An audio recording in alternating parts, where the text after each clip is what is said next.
तानाशाह डर गया है, तानाशाह की रानी डर गई है, तानाशाह डर गया है सवालों से, और उस लड़की के सवालों से जो उससे आधी उम्र की है। सुनाई दे रहा है? ये वाला चल रहा है?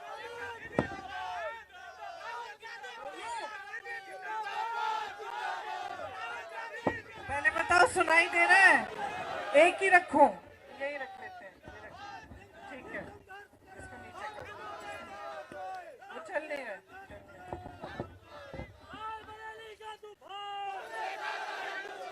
सबसे पहले तो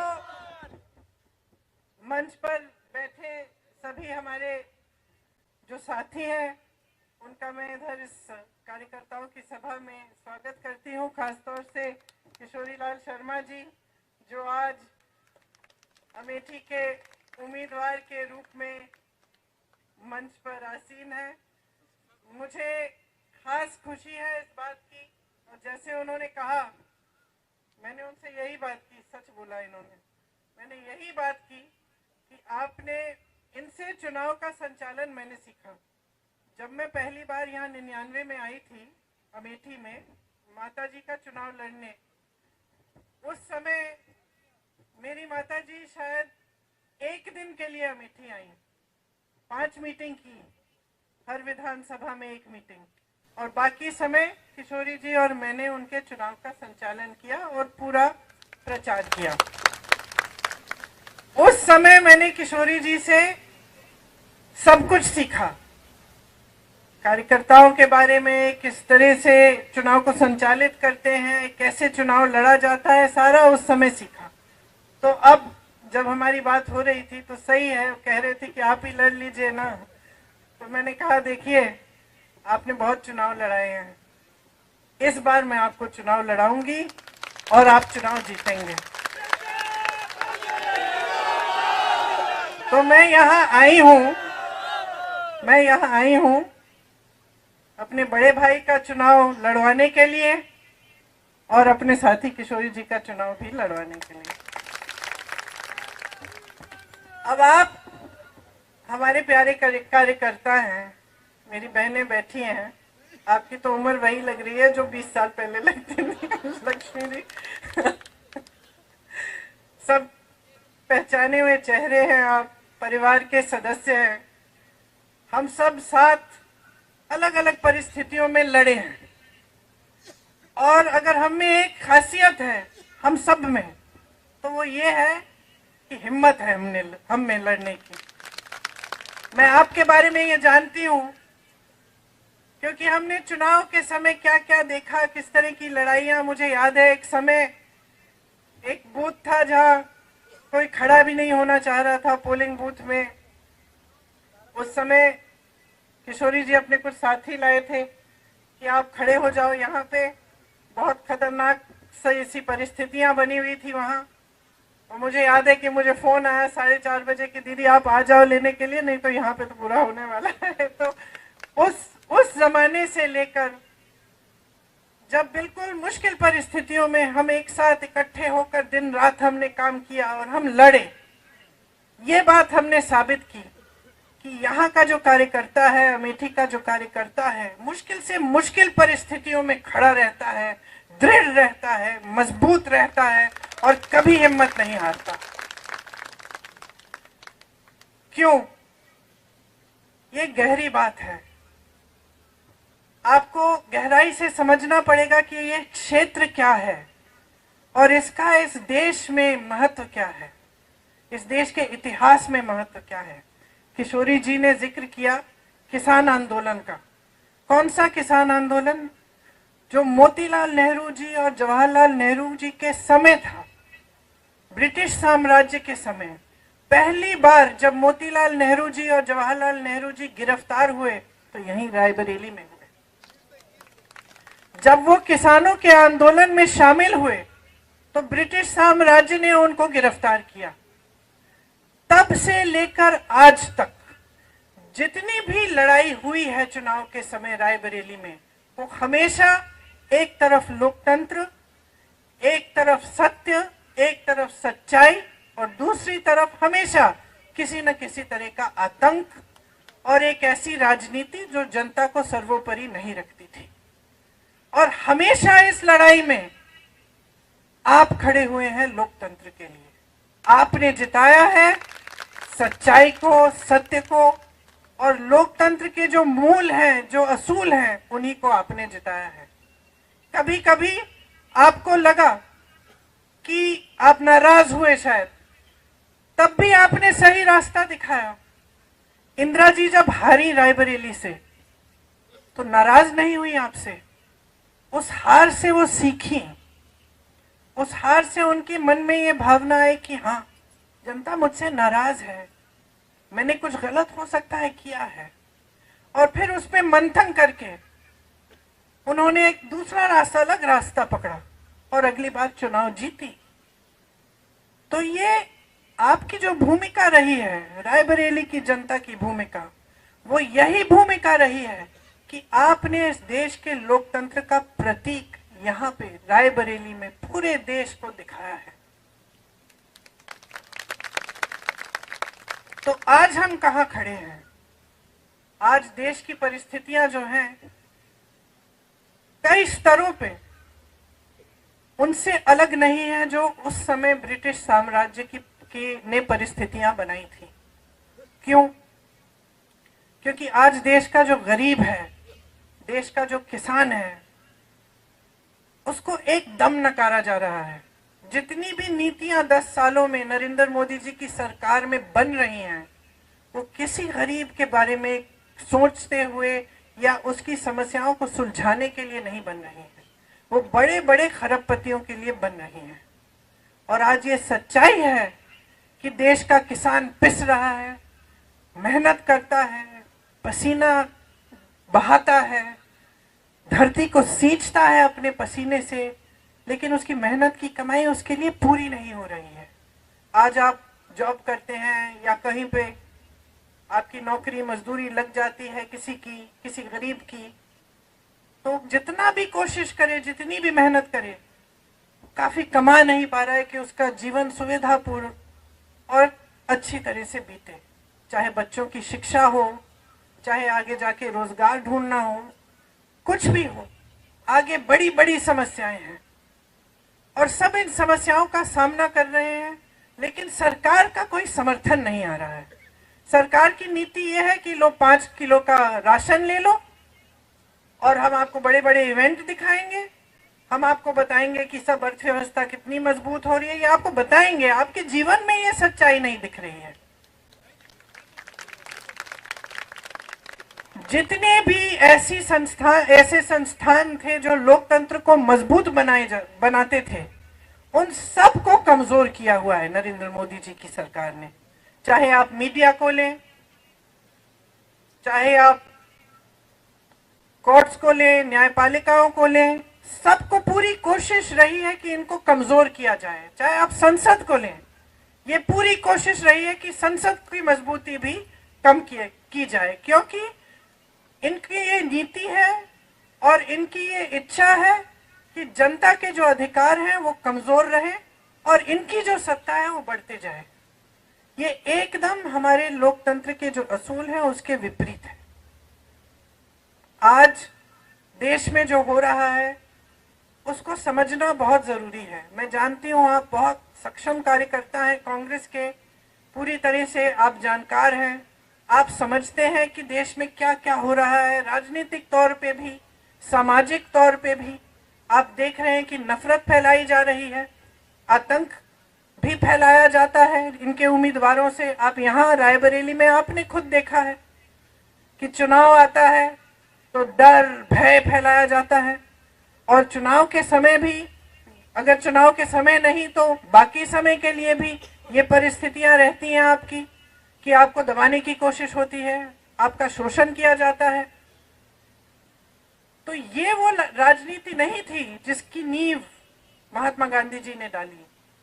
महात्मा गांधी जी ने, पंडित जवाहरलाल नेहरू ने जो आंदोलन किया वो इसलिए किया था ताकि जनता के अधिकार मजबूत हो। शायद वो सोच भी नहीं सकते थे कि एक दिन एक ऐसी सरकार आएगी इस देश में जो उन्हीं को देशद्रोही कह के ये कहेगी कि अगर हमें 400 सीट दे दो हम संविधान को बदल डालेंगे। वो सोच भी नहीं सकते थे शायद कि ऐसी स्थिति देश में कभी आएगी कि देश के प्रधानमंत्री जो भाषा इस्तेमाल कर रहे हैं या जिस तरह की बातें कर रहे हैं चुनाव के समय, वो अपने पद का स्तर इतना गिरा देंगे कि अपने पद की गरिमा के बारे में सोचेंगे ही नहीं, कि अपने पद की अहमियत के बारे में का आदर भी नहीं करेंगे। और शायद वो ये सोच भी नहीं सकते थे कि एक ऐसा दिन आएगा जब हमारी जनता को कमजोर करने की कोशिश सरकार करेगी। हमारे देश की, हमारे धर्म की परंपरा रही है। किसी भी गुरु की सीख आप देख लीजिए, पूरे हिंदू धर्म में, कल्याण सिंह जी, सिख धर्म में भी, सब धर्मों में जो भी परंपरा रही है, जो भी हमें सिखाया गया है, वह यही सिखाया गया है कि सेवा का धर्म होना चाहिए, सत्य के पथ पे चलना चाहिए, और देश में जनता जो है, जो गरीब है, जो किसान है, जिसके पास कम है, जो कमजोर है, वही सर्वोपरि होना चाहिए। यही हमारी राजनीति का हमेशा आधार रहा है। आप यहाँ सोनिया जी के संसदीय क्षेत्र के कार्यकर्ता हैं, आप जानते हैं कि हमने हमेशा किन असूलों को आगे रखा है, किस तरह से हमने काम करने की कोशिश की है। हमने विकास को सर्वोपरि रखा। यहाँ किशोरी जी ने आपको बताया, लेकिन बताने की जरूरत नहीं है, आप जानते हैं, चाहे एम्स हो, चाहे कुछ भी हो, चाहे आईटीआई हो, चाहे कुछ, पूरे अमेठी में जितना विकास एक समय में किया गया था, जब क्षमता थी, सरकारें थी, तो पूरा विकास हमने कराया और इसमें हम कभी पीछे नहीं हटे। मैं हमेशा मिसाल देती हूँ कि मैं अपने पिताजी के साथ अमेठी आती थी और उसी तरह से आप जानते हैं कि माता जी के साथ कई बार रायबरेली आई। गांव में हम जाते हैं, जनता डांट देती है, कोई कह देता है कि भाई सड़क नहीं बनाई, हमने आपको नल के बारे में पूछा था, 6 महीने हो गए, साल भर हो गया, आपने अभी तक नल नहीं लगवाया। ये एक आपका अधिकार रहता है। यही हमारी राजनीति रही है कि आपका अधिकार है, आप डांटो, आप नाराज हो, आप सवाल उठाओ, आप लड़ो हमसे। कितनी बार आपने डांटा है मुझे, एक आध बार मैंने भी डांट दिया, उसके लिए माफी मांग ली। तो ये हमारी राजनीति यही रही है कि अधिकार आपका है, सत्ता देने वाले आप हैं। आज अगर हम अकेले चुनाव लड़ने जाएं, आपके बिना, आपकी मदद के बिना, तो वो नतीजा नहीं आएगा जो तब आता है जब आप सब लगते हैं, आप सब दिल से काम करते हैं और हमारे साथ जनता जुड़ती है। और यहाँ की जनता हमेशा जागरूक रही है। ये मुझे याद है सोनिया जी के पहले चुनाव से, जब मैं उन लोगों को बूथ में गई लेने के लिए, उस चुनाव से मुझे याद है कि यहाँ की जनता जागरूक रहती है, समझदार है। आप जानते हैं कि काम करने वाला कौन है, आतंक फैलाने वाला कौन है। आप जानते हैं कि हमारी सुनवाई कहाँ होगी और हमें धमकाया कहाँ जाएगा।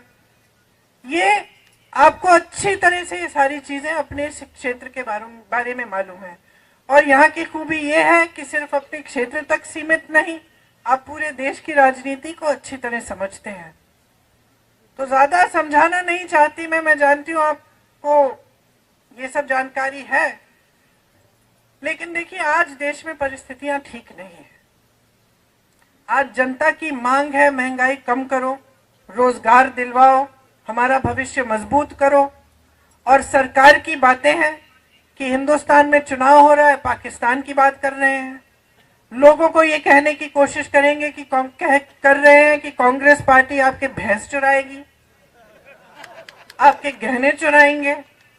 भय फैलाने वाली बात जिसको आप अच्छी तरह समझते हैं, क्योंकि आपने बार बार अपने क्षेत्र में ये देखा है कि किस तरह से गांव गांव में जाके झूठ फैलाए जाते हैं, भय फैलाया जाता है और ये कोशिश होती है कि जज्बातों के आधार पर, भय के आधार पर जनता वोट दे दे। और यही जो सिलसिला है, इसने हमारे लोकतंत्र को कमजोर किया है। आज अगर ये लोग चुनाव के मंच पर आकर पाकिस्तान की बात,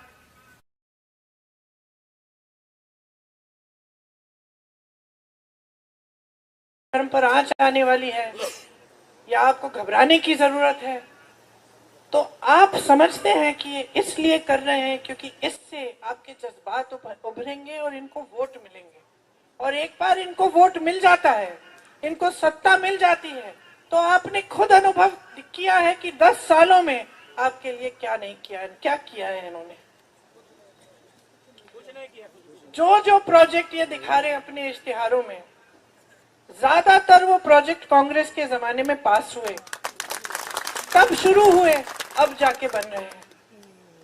परिवारवाद की बात करते हैं, जितने भी लोग ये कहते थे कि परिवारवाद परिवारवाद, अब इनकी पार्टी में देखिए तमाम बेटे बेटियां चाची चाचियां सब इनकी पार्टी में इकट्ठे हो रहे हैं। फिर परिवारवाद की बात कहां गई? भ्रष्टाचार की बात करते हैं।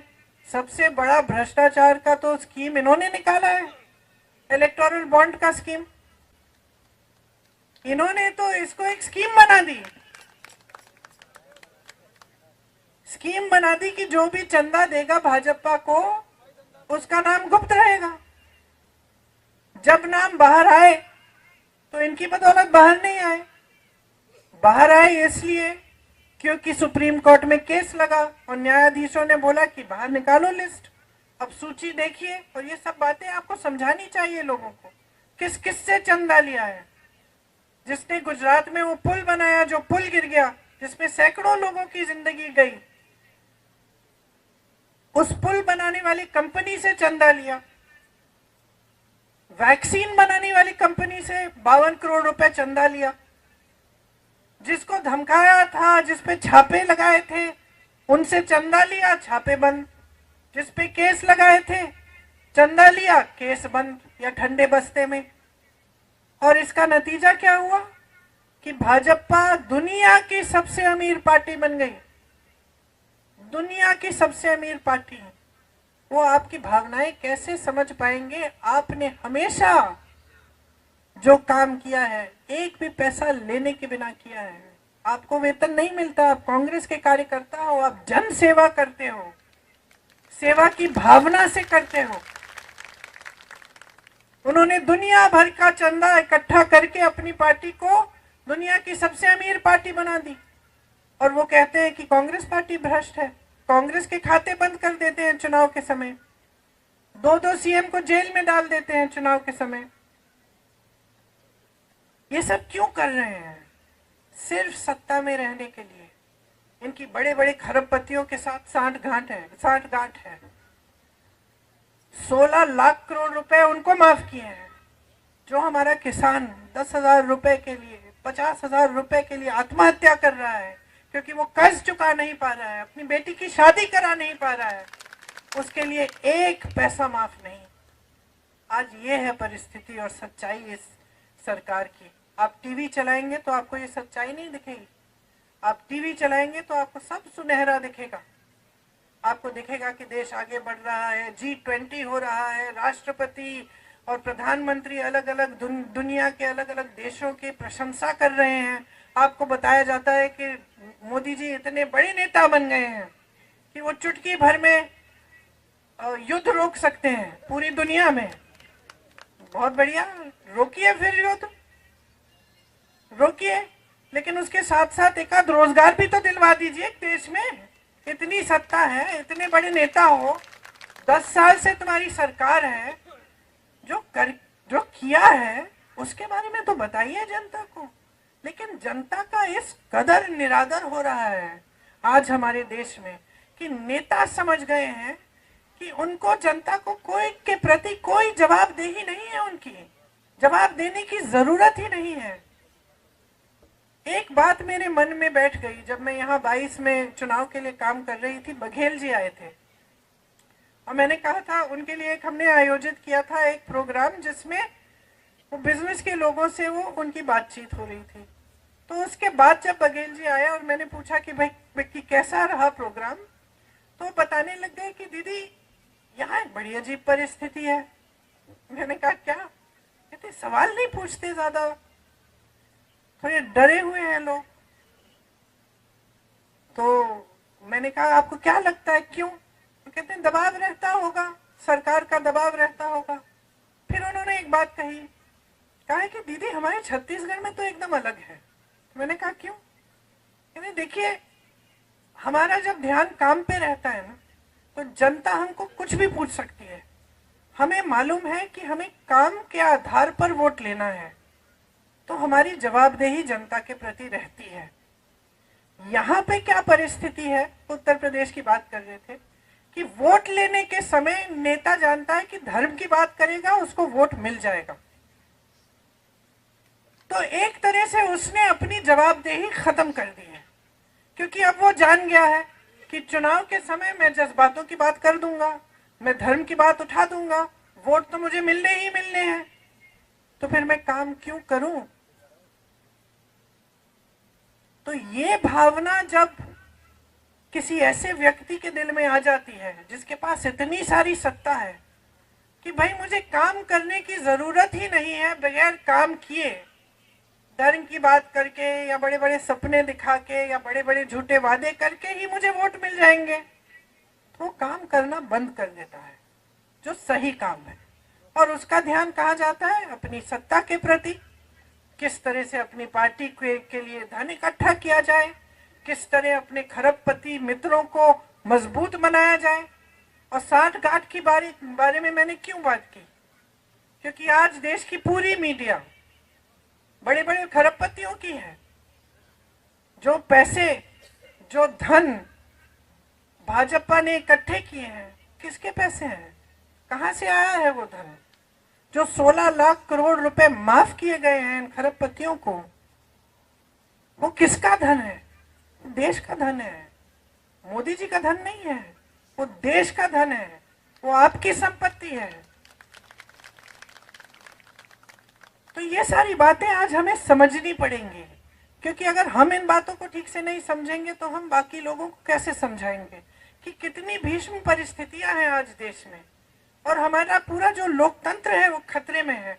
हम बार बार बोलते हैं मंच पे, लोकतंत्र खतरे में है, लोकतंत्र खतरे में है। इसका मतलब क्या है? जो गांव में रहता है, जो किसान है, जो गरीब है, उससे क्या मतलब है इस लोकतंत्र का?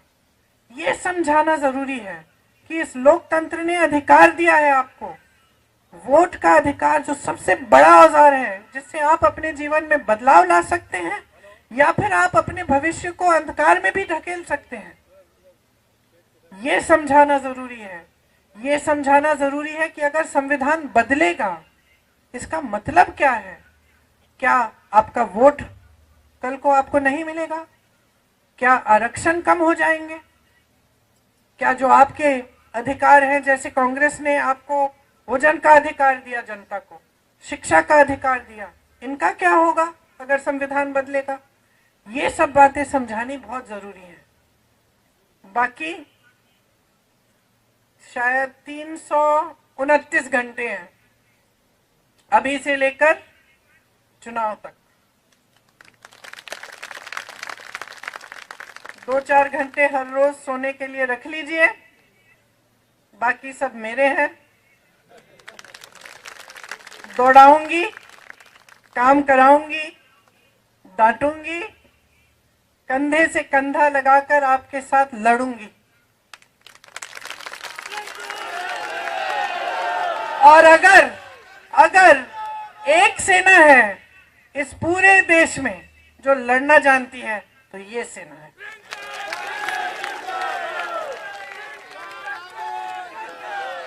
अगर किसी के दिल में भय है तो अभी पीछे हट जाए, इसके बाद में मैं पीछे नहीं हटने दूंगी। हमें लड़ना है, एक साथ लड़ना है, और दोनों अमेठी और रायबरेली में चुनाव जिताना है। ये राहुल भैया का चुनाव है, ये राहुल भैया का चुनाव है हम सबके लिए। हम सबके लिए एक निजी बात है, हमारे लिए सम्मान की बात है, लेकिन इससे बहुत बड़ा चुनाव भी है। आज जो रायबरेली और अमेठी से संदेश जाएगा, वो इस देश के लोकतंत्र को बचाने का संदेश जाएगा। ये वो किला है, ये वो किला है जो भाजपा गिरा नहीं पाई पिछले चुनाव में। ये वो किला है जिसकी रक्षा आपने की। यहां से हमेशा इस देश को सही संदेश ही जाता है। जब ये संदेश हमारे पक्ष में नहीं गया, मैंने बात की इसके बारे में, इंदिरा जी के बारे में, तब भी आप जागरूक थे, आज भी आप जागरूक हैं। यहां से जो आप संदेश पूरे देश में भेजेंगे, उसकी चर्चा पूरी दुनिया में होगी।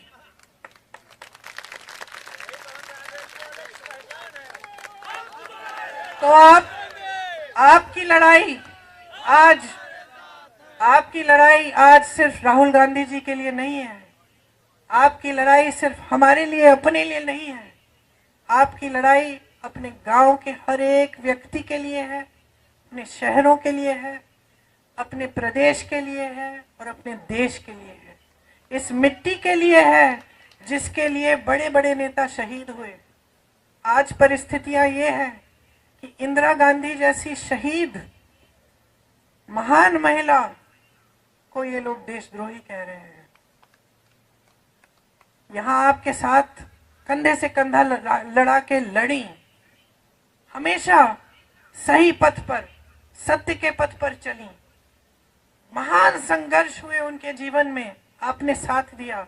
जब आपको टोकना था आपने टोक भी दिया, साथ नहीं छोड़ा। ना उन्होंने आपका साथ छोड़ा, ना आपने उनका साथ छोड़ा। मैं तो नहीं छोड़ने वाली साहब।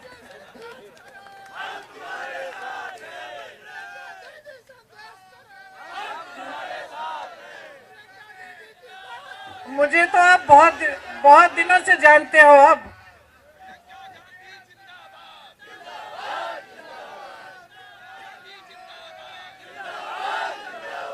ये वो मिट्टी है इस देश की जिसमें मेरा परिवार का खून मिला हुआ है, जिसके लिए हम आज लड़ रहे हैं, जिसके लिए आपके पूर्वजों ने जान दी है, आपके पूर्वजों ने पसीना और खून बहाया है। ये वो मिट्टी है, ये इस देश की सबसे पवित्र मिट्टी है हमारे लिए। इसके लिए हम लड़ रहे हैं। हम इस देश के जन जन के स्वाभिमान के लिए लड़ रहे हैं। हम इस देश के जन जन के अधिकारों के लिए लड़ रहे हैं। हम लड़ रहे हैं उस सब चीजों के लिए जिसके लिए हमारे पूर्वज लड़े थे। आज ये देश की परिस्थिति है, ये आपको गहराई से समझना पड़ेगा। और ये जो लड़ाई जो है, आपको एकदम सीना तान के मजबूती से लड़नी पड़ेगी। तैयार हो?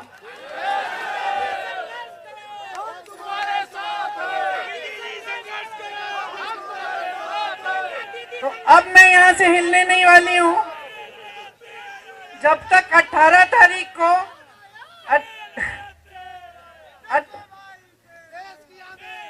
मैं शेरनी हूं, शेरनी।